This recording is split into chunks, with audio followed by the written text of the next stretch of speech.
రక్తాన్నైనా ఇద్దాం, రక్తాన్నైనా ఇద్దాం. జై కేసీఆర్, జై కేసీఆర్.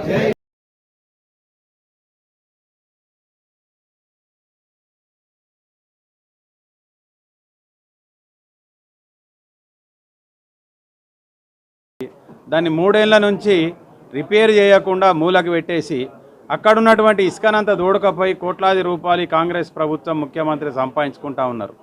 ఒకవైపు ఇసుక సంపాదించుకుంటూ ఇంకో పక్క ఇది కూలిపోయింది, 1,00,000 కోట్లు వేస్ట్ అయిపోయినాయి అని చెప్పేసి ప్రచారం చేస్తూ ఏదైతే కేసీఆర్ గారు ఈ రాష్ట్రానికి, ఈ వ్యవసాయానికి, రైతుల కోసం ఇచ్చినటువంటి వరప్రదాయమైనటువంటి కాళేశ్వరం మేడిగడ్డ ప్రాజెక్టును ఇవాళ నిర్వీర్యం చేసే కుట్ర జరుగుతూ ఉన్నది.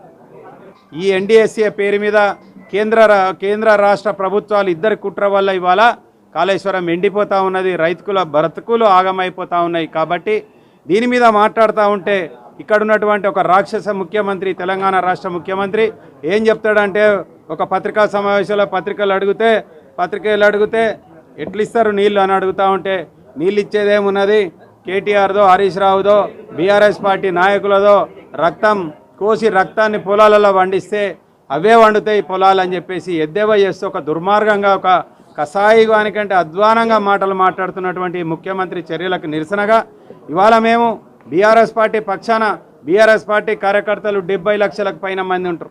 ఇవాళ 70 లక్షల మంది కూడా యూనిట్ రక్తాన్ని ఇవ్వడానికి మీకు సిద్ధంగా ఉన్నాం.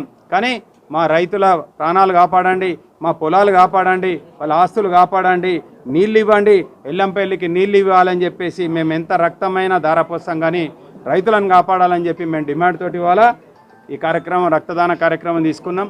దీన్ని సహకరించిన ప్రతి ఒక్కరికి కూడా ధన్యవాదాలు.